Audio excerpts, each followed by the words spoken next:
now tonight, we're talking about unleashing the power of STEM.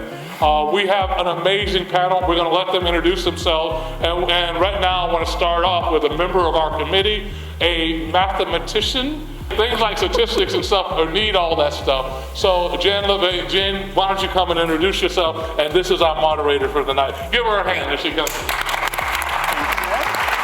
Thanks everybody for being here. My name's Jen Levine, as Pastor said. I am a member of the Come to the Table organizing committee proudly. I love this event so much. And I am thrilled to be moderating this panel with these amazing women in science, technology, engineering, and math, which is what STEM stands for. I personally have a Bachelor of Science in Mathematics and a fellowship in the Casualty Actuarial Society. And I spent 30 years more than 30 years working as an actuary. A lot of people don't know what actuaries are, but they provide statistical and financial risk modeling, mostly in the insurance industry. For example, actuaries have determined that most car accidents happen within 5 miles of your home. And I told that to one guy, and he freaked out and moved 6 miles away. So no, really, I do highly recommend actuarial work, so if anyone wants to talk about it, I'm happy to. Really quickly, I'm just going to introduce the ladies super briefly with me. This is Kat Bobino, and she is a passionate STEM advocate. And next to her is Dr. Malachia Melly Hoover, a biologist and a Marin City local, native, lives in Nevada now. And then last but not least is Dr. Sunny Ivey, a UC Berkeley engineering professor and researcher. So we're super excited to have them, and I can't wait for you to hear more from them tonight. My name is Kat Bobino, and I was born and raised in Oakland, California. And growing up, I had the privilege of having parents who were really into celebrating you and celebrating with what you really liked. And as someone who grew up in the 80s, before the internet, it was one thing to say you liked animals, and that meant you're going to be a veterinarian. So I volunteered at the animal shelter. I got my hands dirty dealing with all kinds of animals. And then I got a full academic scholarship to Stillman College in Alabama. Did I want to go to Alabama? No. But as the youngest of 4, it was like, well, that's where the money is. That's where you'll go. I was able to go to Stillman College. I got my bachelor's degree in biology. After that, I did research with snakes. I'm really big on predators, so there's a really cool picture of me with a 10-foot python when I was getting my bachelor's degree. So I studied pythons, I studied water snakes. I graduated, I moved to Texas. In Texas, I actually worked as a vet tech, and I realized I did not want to be a veterinarian. And then going through college and living in the South, it was very apparent that science is all around, STEM is all around. I can go out, I can meet people. I say I'm a biologist, and people will be like, great, what would you like to drink? What would you like to eat? And then I made the decision to move back home to Oakland, California. And when I moved there, that's when the conversations changed. It was, oh, you're a biologist. I've never met a black biologist. Or I've never met a black woman in science. And I realized this is what adults are telling me, then the kids really are missing out, right? So I went back to school. I got my master's degree. It's a dual degree where it's science, but it's also communications. And I researched where the disconnect was when it comes to STEM. And the disconnect, unfortunately, is in elementary school. Because when you're a small child, if you've dealt with small children, they have the imaginations of the world. They can study dinosaurs on the moon. And it's parents, unfortunately, and teachers who say, well, there's no dinosaurs on the moon. You can't study that. Instead of saying, how can you study that? Where are dinosaurs on the moon? And making sure their imagination stays intact. And it's going into elementary school where people are saying, no, this isn't it, or no, you can't do that. It's instead saying, how can we do that? Let's research it together, right? And so that became my passion of saying, I want to get to the students. I want to get to families. I want to talk to parents and say, well, if you can wake up and take your kid to football practice, or you can take them to a basketball camp, why not a robotics camp? Why not a science camp? Things like that. How do we get our parents more involved and have that experience where it says, I want to do this, and we say, okay, how? How can we do this? And so as time progressed, I was able to do all kinds of things. And one of the biggest things that I talk to students about, maybe more high school, is it's your net worth is your network. You have to tell people what you like. You have to go out and say, I want to do this, right? And with that, you go and you find the people. I've been very blessed to study geology in New Zealand. I've been on research boats sailing in Alaska and the Bering Sea. I've sailed from Hawaii to Alaska just this year, talking with students. And so now I want to give back more. I did a podcast for many years where I interviewed diverse people in STEM. Now I ask them to talk to the students. In this virtual world, how can we get people from all over the globe telling our students what they do? So I have a nonprofit called Communications in STEM. With that, I've partnered with the Center of Science and Industry in Ohio, Cal Academy here, Exploratorium. I've given away STEM kits. I've written books that's based off my little guy who's over there. His name is Carter. The books are Carter Can Be. And everything I do is for them. And now I have STEM Ed, which partners with my nonprofit. I've had aerospace engineers here talking to students in Atlanta. I've had paleontologists in Philadelphia talking to students in Oakland. And I want to be able to build that with more schools, more programs, and just giving these virtual talks once a month where these students get to see what it's like to be in STEM and not have my experience of saying, I like animals, you can be a vet. You like animals, you can do whatever you want. And that's who I am. Wow. Awesome.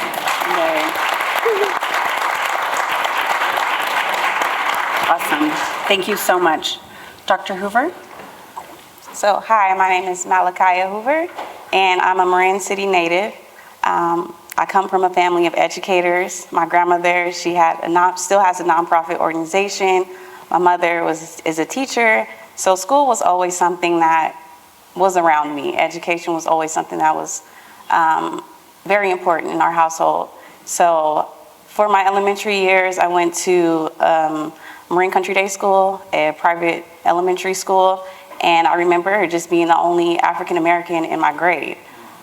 So at a young age, I already felt that kind of social economic disparities from, people that look like me, that come from my community versus others in Marin who have more privileges. And I think that kind of drove my passion to want more in life and to succeed and want better for myself. So I grew up in Marin City in public housing, and then I was able to even go to my grandmother's school for a year, and then the local Martin Luther King Jr. Academy.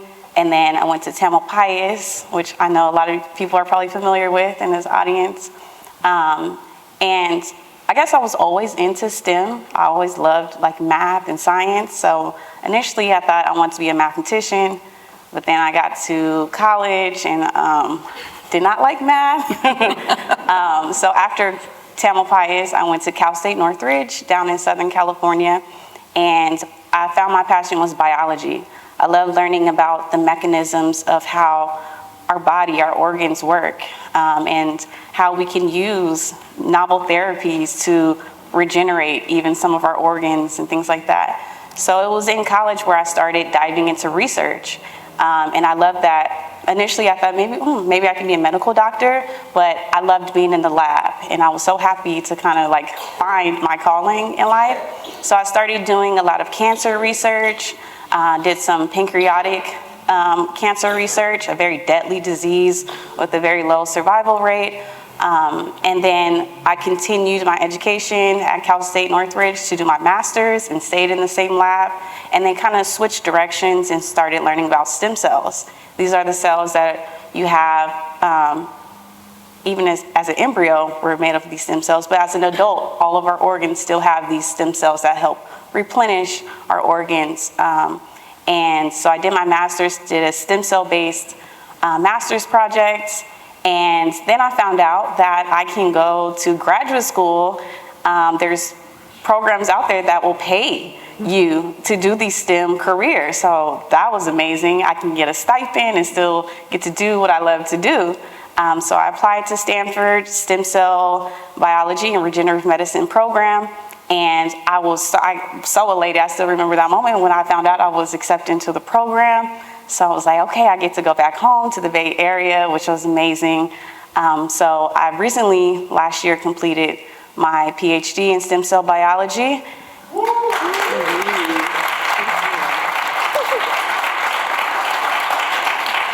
And during my stem cell project, I worked on skeletal diseases, learning about the skeletal stem cells that give rise to our skeletal tissues, like our bone and cartilage.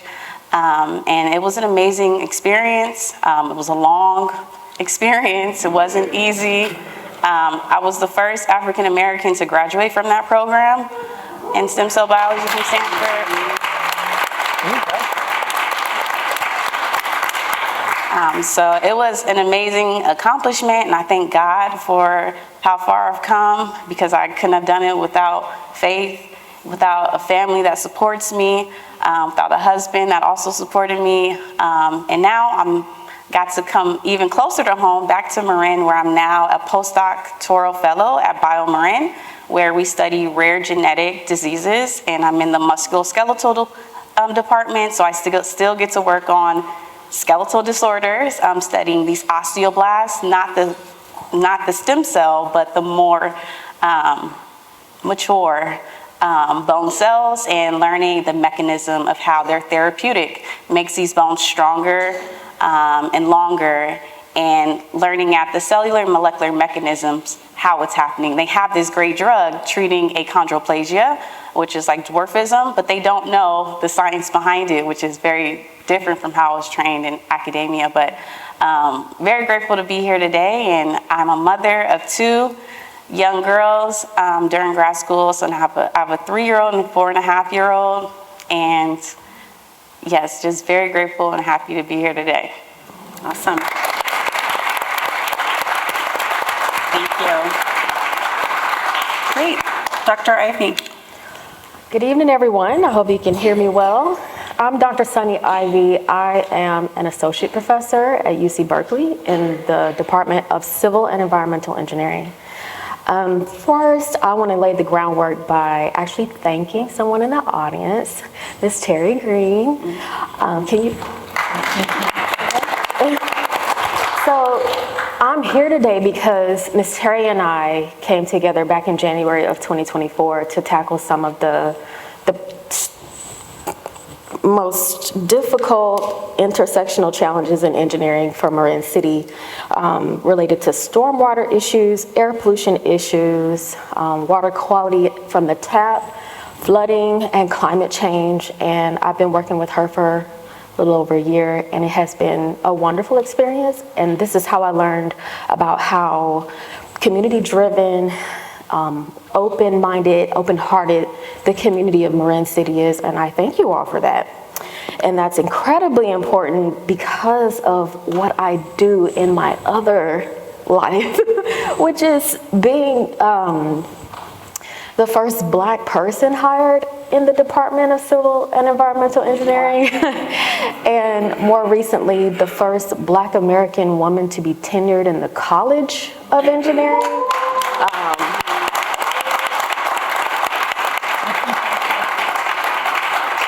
That's 2025, and I believe our college is well over 100 years old.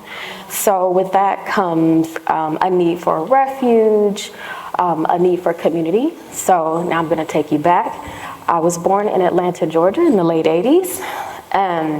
Family of 4. My mother and father have since passed away when I was 17 and 19 years old. And that left me in charge of my older brother. 7.5 years older than me, who is currently being treated for cancer.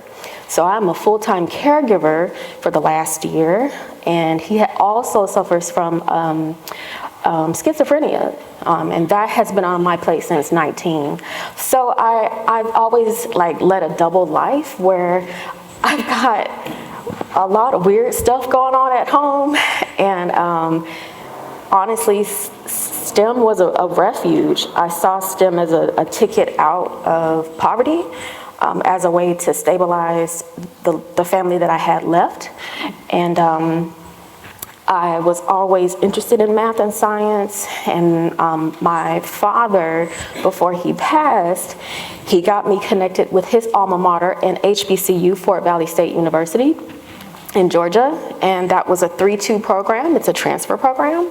So I studied math at Fort Valley, and I studied civil engineering at Georgia Tech, and I knew that a terminal degree would solidify me into financial stability, which was incredibly important to me because I didn't have a safety net.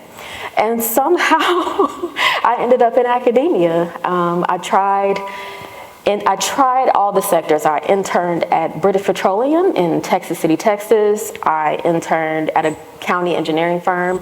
I interned at a private consulting firm. And research was liberating, and you can set your own hours. It was fun, and you could put your skills to good use, right? And so I started as a professor 7 years ago at UC Riverside in the Department of Chemical and Environmental Engineering, and that's when I learned that people like me in my position can use the skills, use the resources to help with community-driven issues. So my advocacy work started in 2017 before I even started the job, and the rest is history.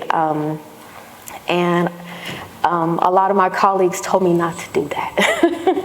They tell you to stick to the science. Environmental justice has no place in engineering. So this was the conversation 7 years ago. I'm glad I never listened, and I'm not going to listen. Good. Yeah. Thank you.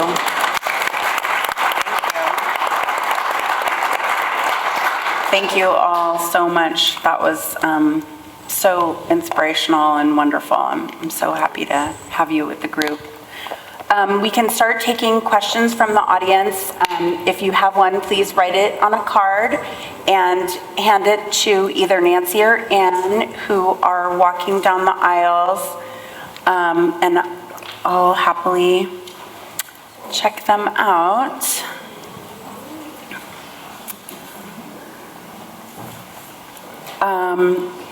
Awesome. I'm going to ask this one, and I'd like, if possible, for each of you to answer just in a few minutes. How do you each see artificial intelligence impacting your field? I will say artificial intelligence is going to impact a lot of fields, if not all fields. I don't think it's something to fear. One quote that I heard was, artificial intelligence isn't going to take your job. The person who knows how to do artificial intelligence is going to take your job. But for me, with STEM education, I think AI can tell stories. It can even come up with worksheets, things like that, but you still need the person who's going to teach it. And so I think I'm safe. I don't know, but I don't know. Okay, how about you? Yeah, I think I'm also pretty safe with AI. I think it just helps drive research and thoughts forward. I use AI a lot if I need to look up a pathway or a certain gene name or things like that. It's able to come up with it, or if I input a large data set, using AI to help me narrow down my search. So far, no, I don't have any worries with AI. I don't think. We do use a lot of robotics to do a lot of the pipetting and manual work, which to me that's great for me because it's kind of strenuous doing a lot of pipetting, and if I can have a machine and AI to help me do it, then I'm for it. Great. How about you? All right, I'm the dissenting voice. Okay. So please. Yeah, I'm in education, and so the artificial intelligence frontier is an important one to talk about. I'll talk about what's good about it. as my fellow panelists said, it is useful for enhancing what we already know and providing a few shortcuts when we're doing our day-to-day jobs. But unfortunately, the other side of artificial intelligence right now is showing up in K through 12. So the children are crafting essays with ChatGPT prompts. They're crafting their outlines. The entire essays are being crafted with ChatGPT, which could possibly lead to a loss of human creativity and cognitive ability. So I am actually nervous about that. So the reason why I know that my job is safe is because what ChatGPT cannot do is it cannot think in an infinite design space. It just cannot, because it's a subset of what a human being has put into the input data for these large language models. And so your brain is more sophisticated than a large language model, okay? Yeah. And so what I'm nervous about is that we're going to be in a world of WALL-E where people aren't able to synthesize information. So as human beings, synthesis is what makes us the apex species, right? My biology, okay. So we can take disparate ideas from here, here, and there and create new things, all right? So while AI can do that, it doesn't have that magic spark that human beings do. Thank you. So interesting. Kat, I'll direct this one to you, although if either of you have anything to add, please, by all means. I hadn't heard this term before, but we've now got 2 questions. Can you tell us the difference between STEM, science, technology, engineering, and math, and STEAM, science, technology, engineering, arts, and math? Please. Well, I mean, that's pretty much the answer is STEAM adds the arts into it. And I will say that people are afraid of STEM because they think they don't do it, right? And I'm saying, well, you might be afraid of chemistry, but if you cook, you're already doing chemistry. You're taking one matter and putting it into another by adding a catalyst, which is heat. So you can't tell me you're not into science because you do science every day. And if you like money, you're doing math every day, right? We want to multiply it. We don't want to divide it, right? And so, but in STEAM, they add arts to it. And what is being acknowledged is that art is very important, right? And what we've seen is if you're really good in math, you're probably really good in music. And so you don't want to separate out the arts because arts enhances the STEM. So STEM, STEAM, however you want to say it, is all very important. Okay, awesome. All right, how about, what are your thoughts, and maybe we'll start, Dr. Ivey, with you. What are your thoughts about the loss of funding for research and the dismantling of diversity, equity, inclusion programs within STEM? Are you right now? I'm glad she started that.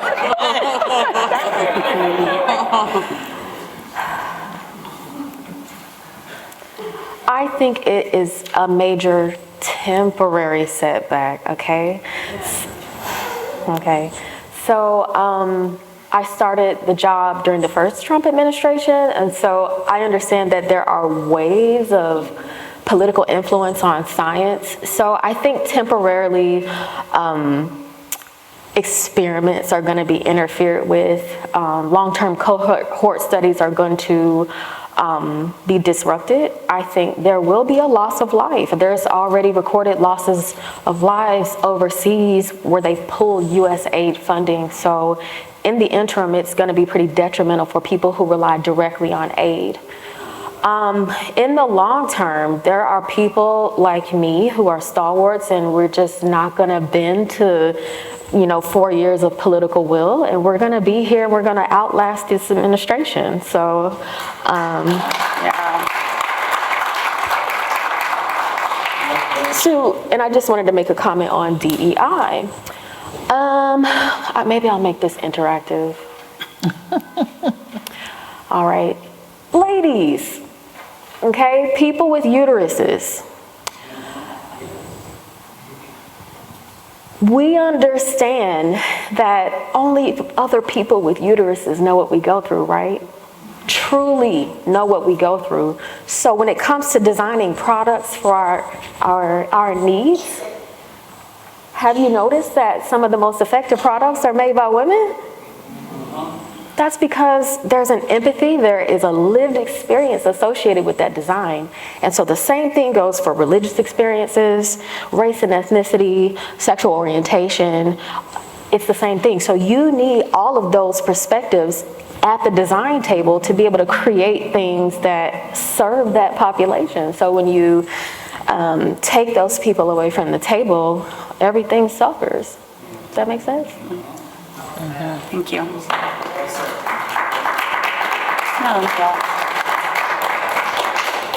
Yeah, I'll just piggyback on that. I definitely seen how the administration, we're seeing direct effects. How, for example, one of the fellowships that, a very prestigious fellowship, the F31 diversity, specifically for graduate students who want to pursue these STEM majors that come from underrepresented populations. And this was an award that people worked so hard to try to get, and I was able to get it during my graduate studies, but it has now recently been canceled. And it felt like a direct attack against minorities who are interested in STEM, because it's saying that we no longer support you. We will no longer give you this funding. We will no longer acknowledge you.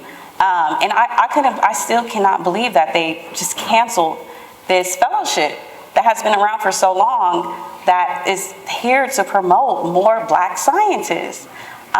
So yes, I pray that this Trump administration is just temporarily, because it's not going in a good direction when it comes for science. They're shutting down a lot of studies. The NIH is suffering, and these are agencies that are helping to produce new therapies, new cures to save human lives, and they're shutting it down. There is definitely an agenda behind it, but we as scientists, we have to continue, but it's hard. There have been labs, especially in academia, at universities. They no longer have grants, and that's how these labs survive. You need federal funding, and now the federal government's not supporting it anymore.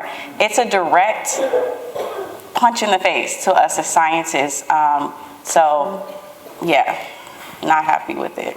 Yeah, thank you. Right, so, Would you like to add? yeah, I will just add that I hope this is temporary. Yeah. I hope it's temporary.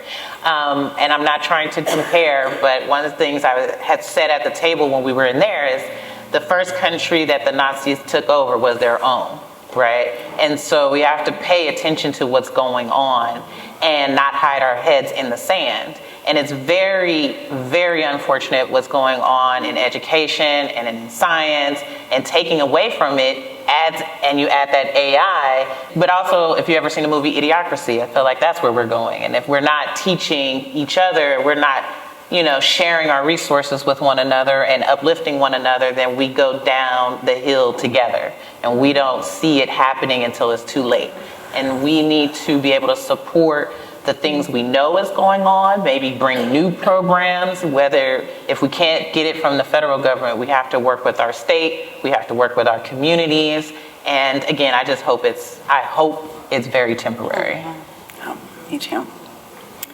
So jumping off from there, can you help us understand what kinds of things we in Marin County and other areas can do to help get kids and young people interested in STEM careers? And Dr. Hoover, let's start with you maybe. Yeah, I think it's very important to start at the basic education at the elementary years. I've seen the comparison. Like I said, I did a lot of my elementary at a private school, but I grew around my other family members and community members went to the local public school, and you can directly see the differences in the education and the and it plays a major role. So I really believe that we need to hone in and really, like what they're doing with the Sausalito education system, it's a slap in the face, really. And it's horrendous how that it feels that people are not supporting our children that come from Marin City. People are turning a blind eye, and all these resources are going towards more privileged schools while it's our children who are suffering. So if we really want to make a difference, let's help at the local level. Let's help even small schools, my grandmother's schools, who are here to help young children like really succeed and get the best education. And it's a shame that we don't have that. So let's go to board meetings. Let's stand up. Let's really, let our voices be heard when it comes to our educational system. Thanks. Do you have anything to add? Maybe just a brief comment. Yes, please. I think right now mutual aid is important. So pooling community resources, local resources, like my panelist said, and maybe rely a little less on the federal government at this time, if we can. Yeah. I will say that it's things like this that get the conversation started. And so just being here today to hear this talk is the starting point. And you don't know who you know, right? Who can you pull on? Who can you, in your network, in your community, say, hey, I found this program, or I really want to support this. Let's pull together, support, and show up, either whether it's financially, whether it's with your time, your energy, whatever the case may be. Is don't let the conversation stop here. Be able to take this conversation out to your networks and your community and figure out ways that you can work together to uplift programs. Great. Yeah, thanks.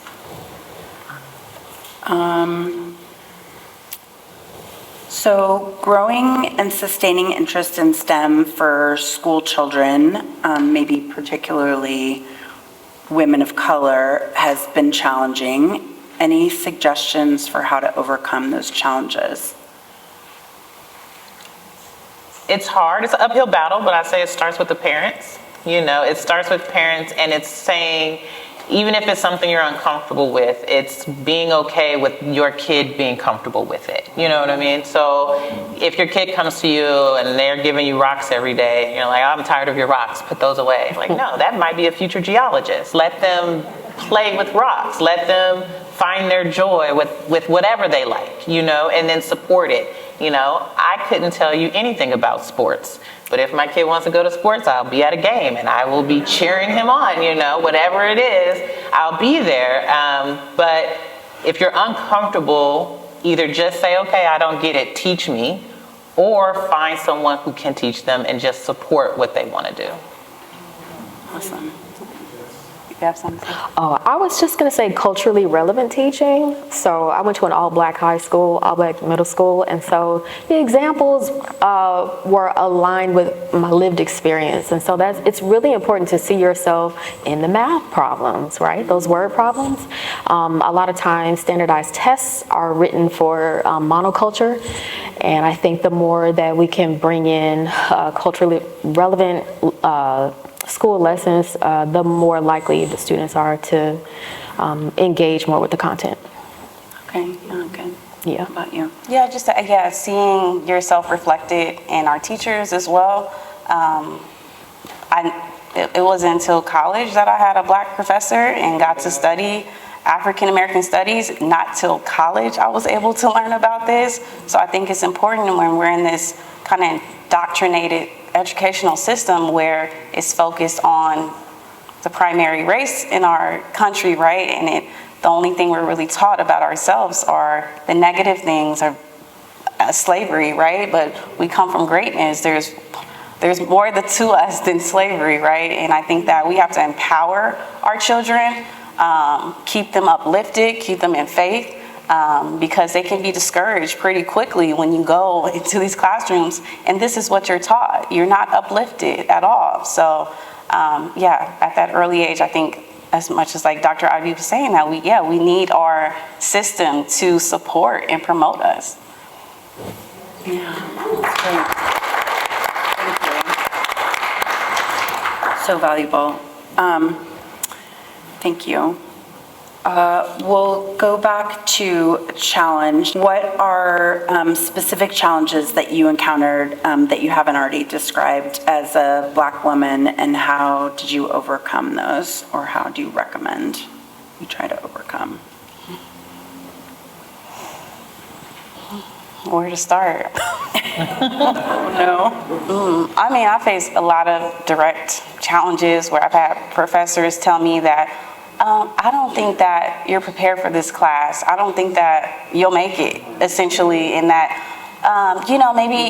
maybe this isn't the major for you in college. And I had, professors just try to discourage me because I didn't look like the typical student in these STEM classes, where I was the only African American. Maybe it was one other or so, but very rare to be in these classrooms. And I think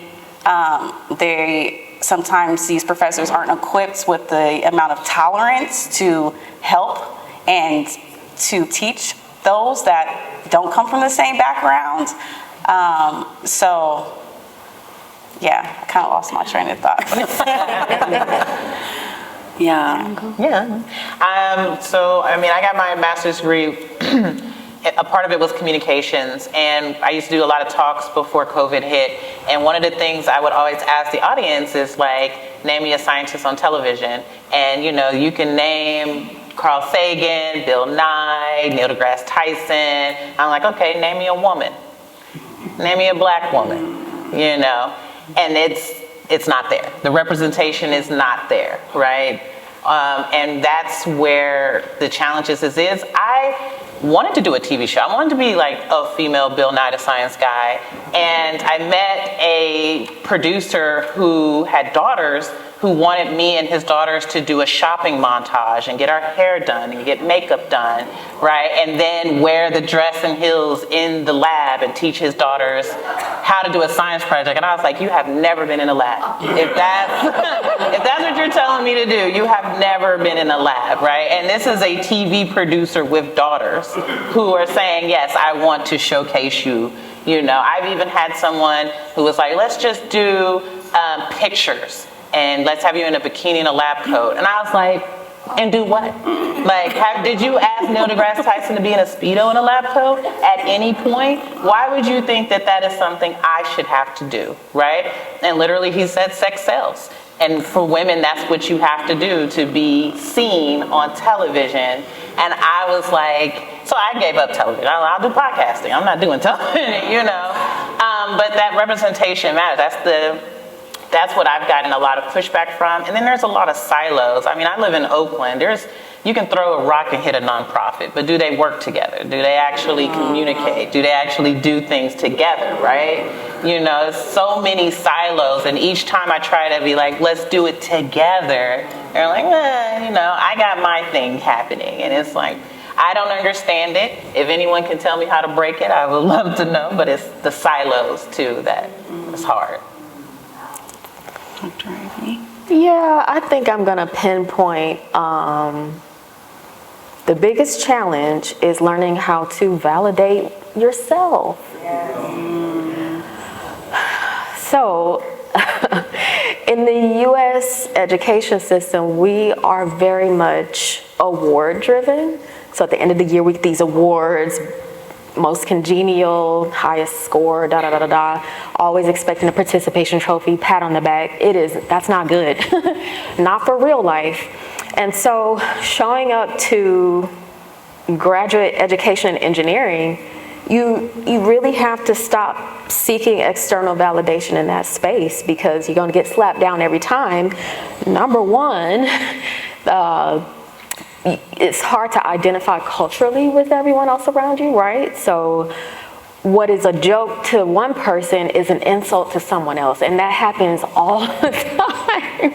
And so you have to be your own friend, you have to be your own mentor, or develop those support groups outside.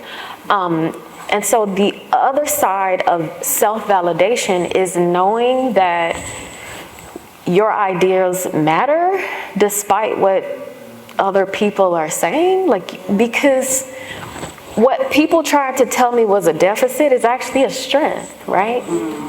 Oh, yeah. So having a niche idea, bringing ideas to the table, no pun intended, that no one else has, in the business world, that's actually a benefit, isn't it? So the same goes for STEM. People want you to believe that groupthink is the way to go, but actually it's the people who are operating at the margins and who are designing in the spaces no one's looking at. It may take a long time to convince everybody else, but people are going to look up 7 to 10 years later, for example, and environmental justice and engineering is a thing. When it was shunned 7 years ago, right? So if I can encourage anyone in the audience that feels like their ideas are being shut down, just stay with it, because 10,000 hours is real. You know, you become an expert in something and it will be great, despite what anybody else says. That's my Awesome. thoughts. Thank you.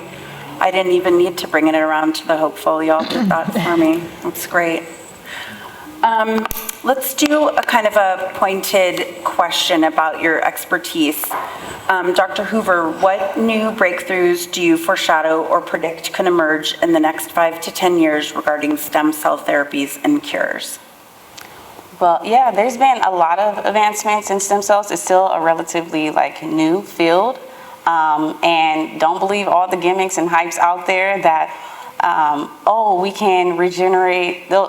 So what I have to say, what I've learned through my training is that these stem cells are very specified. So you can't take a fibroblast, something, or a muscle stem cell to make bone. But they're doing that. They're taking these mesenchymal stem cells and saying that they can make bone, but these cells can make all different organs. And you don't want to be naive about it, but I will say that we're getting more advanced and more specialized in stem cell research. Right now, I'm not in the stem cell field, but I think it's important as an aging population, right, that eventually our organs are going to wear and tear.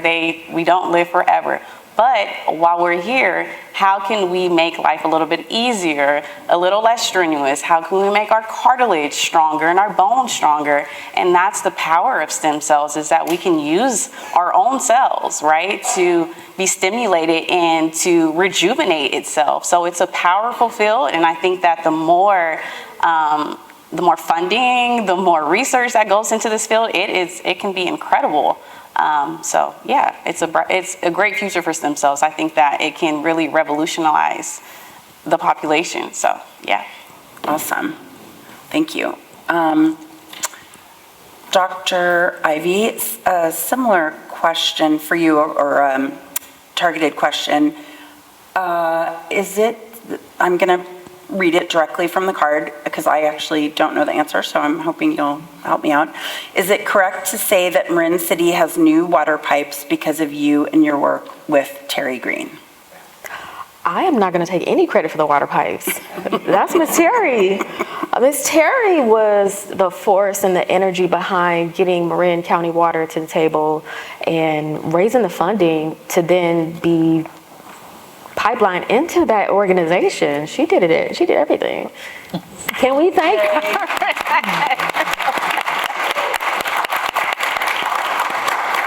Awesome. Shout out, yeah. This is not really a question, but Kat, relating to your friendship with Dr. Cagle, this person says it was one of this person's dreams as a child to be an astronaut, and so it's just so wonderful to see that this person was told that because they were female and Black, it wouldn't happen. So it's wonderful to see. Let's see. How about, this is a pretty specific as well. With the decrease of governmental funding, have you already seen, or can you see imminently a change of gender ratio in terms of men versus women entering into grad school? Or do you foresee that?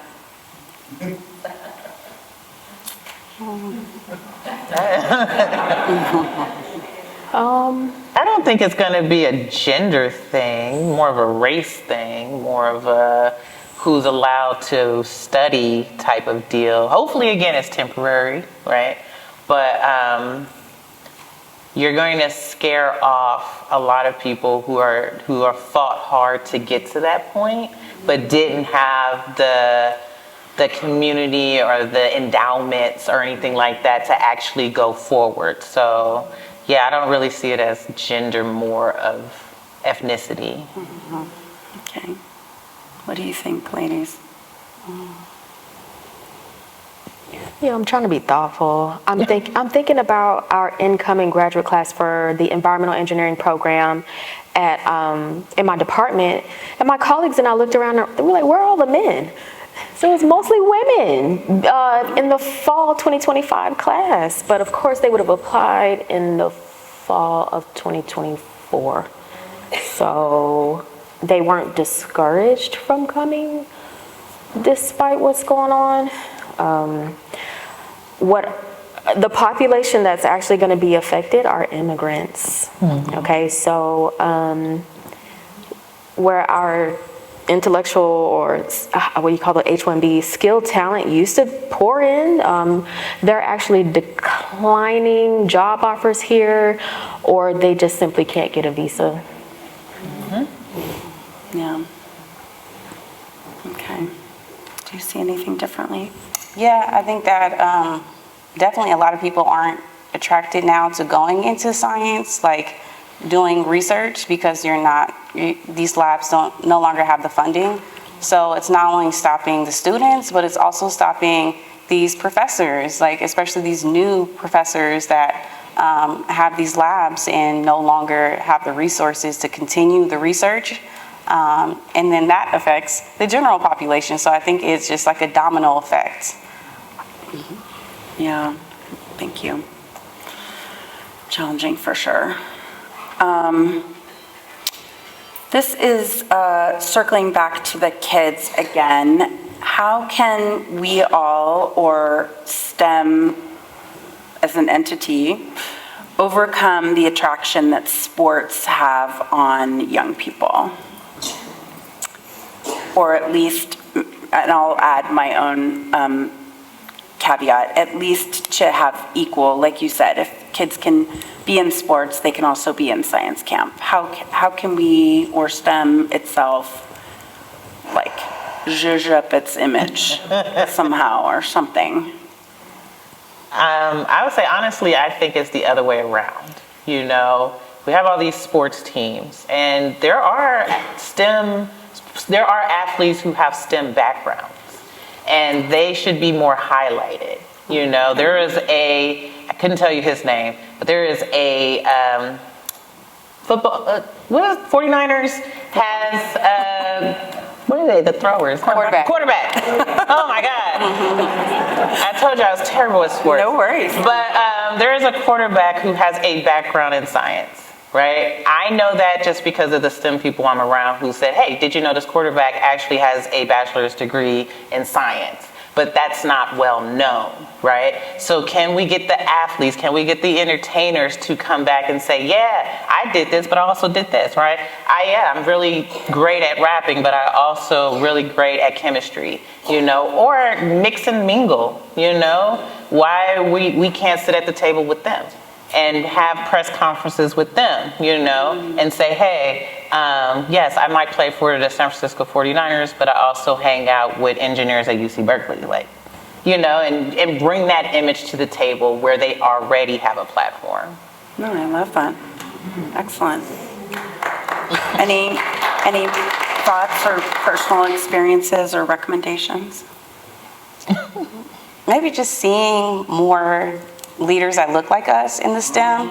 I think it's very discouraging because you see all these athletes on TV and you see that's kind of the typical route, being, I can only speak of being African American, like in the entertainment or in being an athlete. But maybe, as Kat was saying, if we see more of these leaders that look like us, I think that would encourage and promote these young kids to want to pursue this, and not only want to, but see leaders and say, oh, if they can do it, then I can do it. I think that's very important, is that if you don't have those role models, if you don't see yourself in these fields, then it's very difficult to try to get into it. But the more, we promote this with our young children and ourselves and just encourage this in our community, I think that children will gravitate towards it more, and hopefully we can change that image and make kids see that, STEM is fun, that, I'm having a great time. It's not easy, right? I think a lot of the thing about it too is that like that easy gratification, doing these careers where it doesn't take a lot of like mental strenuous work and dedication, but I think the payoff is worth it, right? You have to work hard for this so you can benefit from the reward, and these things don't come easy. I just finished school and I'm 30, going on 35 this year. So it's a long road, and that's not attractive to kids to tell them that I've been in school for so long, but it's like, well, here I am now, and I can say it is worth it. I did do it, and you can do it too. Yeah, you can. Mm-hmm. Nice. Yeah. Age is just a number. Okay. I think maybe, how are we doing on time? 5 minutes? Okay. Let's end with this question, and I would like for each of you to respond. What is the most important thing about STEM education or careers that you would like our guests to take away with them tonight? And maybe let's start with Dr. Ivey. The most important? Yeah, what would you most like people to take away? It can be reiterating something you already talked about or something brand new. There's so many important things. Perhaps the most important thing about STEM, it's highly applicable to everything, right? So even if so I'll give you this saying that someone told me.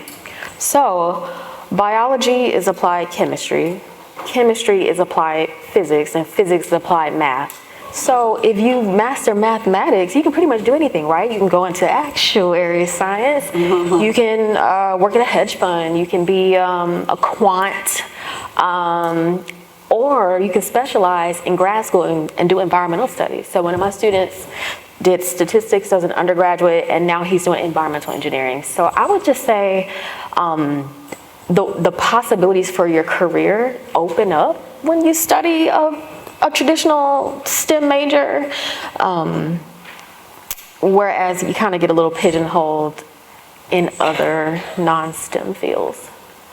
Sometimes, maybe not. Because I know English majors can do a lot.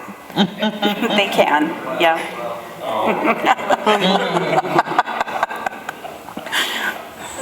Yeah, STEM is very powerful.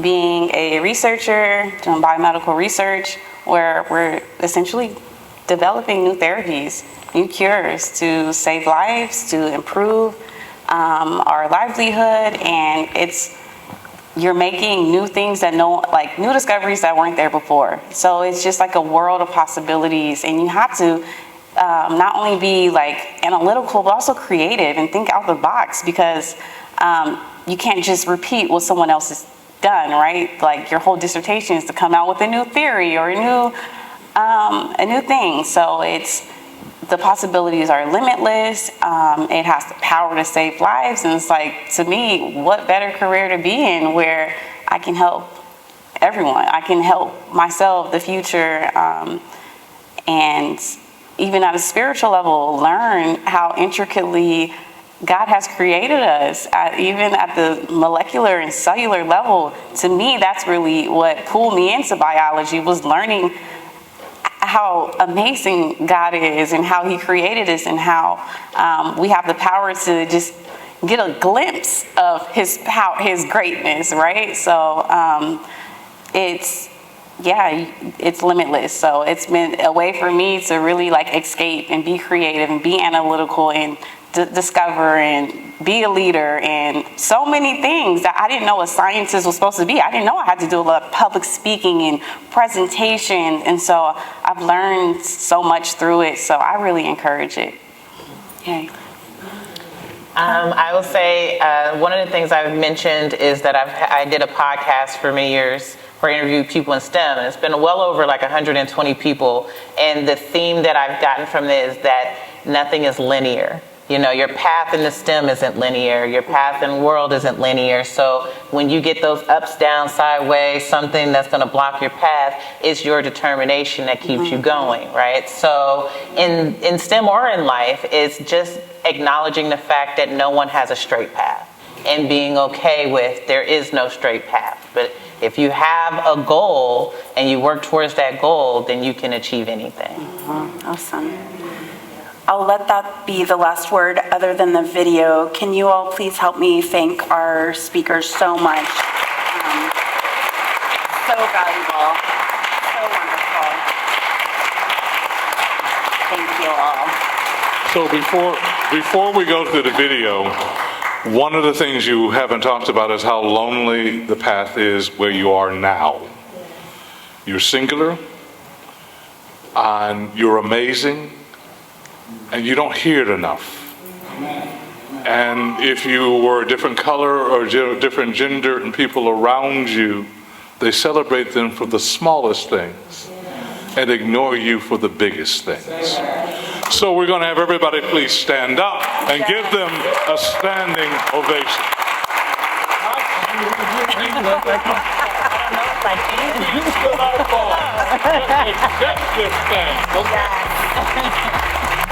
We're proud of you. So proud. We're proud. You can sit down. We're very proud of you. Thank you so very much. Go ahead, keep on. You are changing the world. You're inspiring people. You're amazing. Yes. Thank you so very much.